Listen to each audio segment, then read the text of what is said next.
boa noite. Eu sou a Camila do Ministério Esperança de Israel e estou aqui mais uma vez, mais uma quinta-feira para falarmos sobre a Palavra de Deus, sobre a Bíblia e para trazer as considerações que assim, as reflexões sobre os versos que o Senhor deixou para nós, como ricas instruções das nossas vidas, das nossas mentes, para os nossos corpos, para a nossa saúde, para a nossa família, para os nossos bens, para os nossos negócios, para todos os assuntos, todos os aspectos da vida que nós vivemos aqui na Terra e da vida que nós viveremos com Ele na eternidade, para o que crê.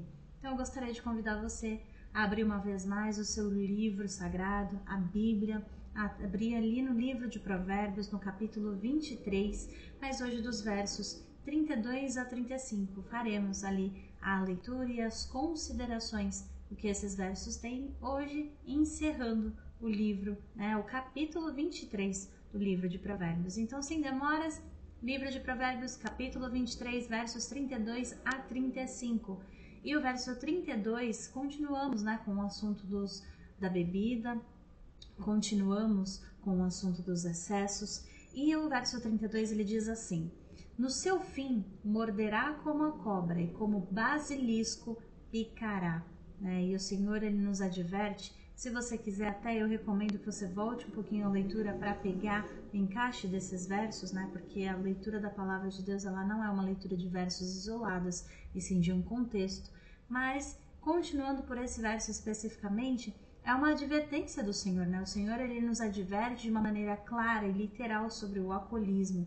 E a gente pode tomar essas advertências não só sobre o alcoolismo, mas também sobre todas e quaisquer circunstâncias que os homens podem, e substâncias que os homens possam vir a pegar algum tipo de apreço, tal qual como o álcool, É como se o Senhor falasse pra gente nessa noite: não chega nem perto disso, não chegue nem perto e nem próximo de se ser cativado por isso, se deixar cativar, Porque é como uma mulher, por exemplo, promíscua. Novamente o exemplo da mulher, não que ela seja negativa, mas é um exemplo que seduz a mente. Então é como um exemplo de uma pessoa, de uma mulher promíscua, porque parece extremamente atraente, E a bebida, assim como a mulher promíscua, que parece extremamente atraente, todas, inclusive a gente pode parar para pensar, todos os comerciais que envolvem bebida, todos estão felizes, alegres, são bonitos, sempre acompanhados com muitos amigos. É mais ou menos essa ideia que o álcool cria dentro de nós, E ela desce ali, por exemplo, na ingestão pela garganta, tão suavemente, mas ela tem consequências extremamente desastrosas, O álcool, ele é, nesse verso similar, ele é referenciado como se fosse a picada venenosa de uma cobra. E essa picada venenosa, ela até pode te matar, mas antes de te matar, ela vai te desorientar, Vai embaçar a visão. Então, por exemplo, a pessoa que está sob a influência dessa substância, do álcool, como exemplo nessa noite, vê coisas que não existem, E aí, quando ele está no meio dessa ilusão de reagir a coisas que não estão ali, como é que ele vai reagir com sabedoria se ele não tem pleno conhecimento da realidade da situação que ele está vivendo, Além disso, a boca se torna uma porta de coisas ofensivas, porque a ilusão, ela é completa. E aí, novamente, isso é uma coisa que desagrada ao Senhor, porque vai contra tudo aquilo que a sabedoria institui, que é a plena reflexão, a compreensão do seu entorno e da realidade e a reação correta, inclusive. Então, essas são as primeiras considerações, mas os versos 32, 33 e 34, eles são interligados. O verso 33, ele fala: os teus olhos olharão para as mulheres estranhas e o teu coração falará perversidades como continuidade, que no seu fim morderá como a cobra e como um basilisco, que envenena e faz morrer lentamente. Assim também os teus olhos olharão para as mulheres estranhas e o teu coração falará perversidades, porque é uma continuidade da influência da substância, Porque a luxúria, até a palavra de Deus fala que a luxúria em si, ela é inflamada pelos vinhos, ela é inflamada pelo álcool, e o nível de sensualidade, de sensibilidade aos sentidos que são mais carnais sob a influência de álcool, sem dúvida alguma, ele se torna mais forte. E aí o verso 34 vem para justamente ensinar para a gente: e serás como o que dorme no meio do mar e como o que dorme no topo no mastro. E essa metáfora vem para fechar o nosso entendimento, né? E será como aquele que dorme no meio do mar e como que dorme no topo do mastro, que se imagina que realmente está seguro, né? Como se ele estivesse no meio da terra. Aquele que dorme e descansa no meio do mar ou no topo do mastro, ele está se sentindo seguro a ponto de dormir naquela situação, né? Mas tamanha essa sensação de segurança é também a grandeza do perigo daquele que está no topo do mastro e também a inquietação, né? É uma metáfora que capta bem como é repugnante a falta de equilíbrio daquele que se entorpece, seja por álcool ou qualquer outra substância. É uma reflexão, é uma palavra para nós refletirmos, porque nesse sentido, a pessoa que se entorpece, se permite, né, está disposto e entra nesse tipo de ação ou comportamento, sejam remédios, sejam substâncias lícitas ou ilícitas, seja álcool, enfim, ela perde não só a capacidade de se orientar fisicamente, mas aquela busca que ela tem por amenizar talvez uma dor que ela sinta, é feita de uma forma inútil, né? Porque se você não sente a dor, o incômodo, você não tem nenhuma motivação para se afastar da fonte da dor. Você não tem nenhuma motivação para buscar algo que seja diferente, né? E assim, nessas circunstâncias,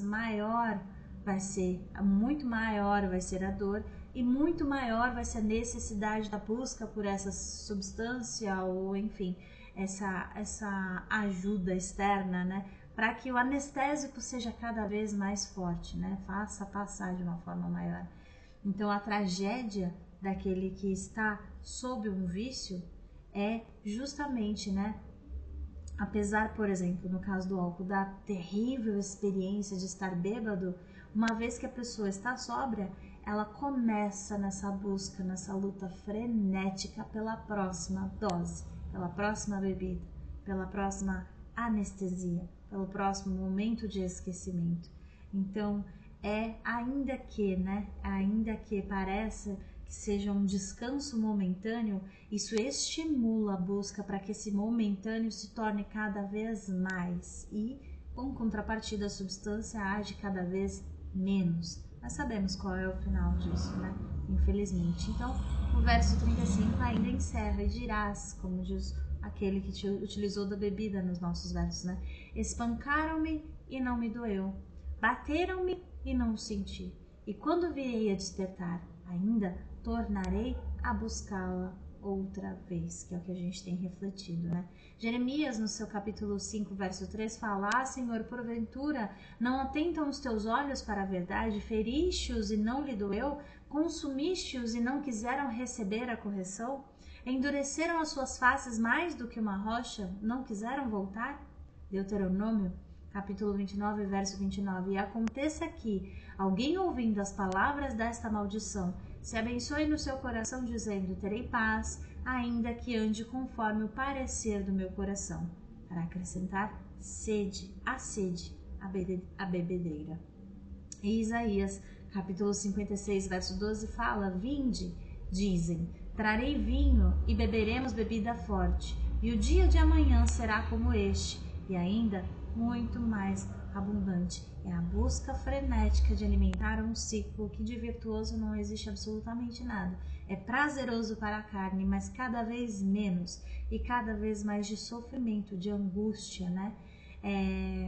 Nesse exemplo, o bêbado foi espancado e ele não sentiu os golpes, não machucaram ele, porque ele já está condicionado a essa substância, por exemplo, o excesso dela de tal forma que ele tem uma vaga ideia de que ele sofreu algum tipo de agressão, né? Sofreu algum tipo de sofrimento, e isso não impressiona mais ele, e isso não o faz reconhecer o nível de degradação que ele chegou. A dignidade neste ponto, ela já não é mais existente, né?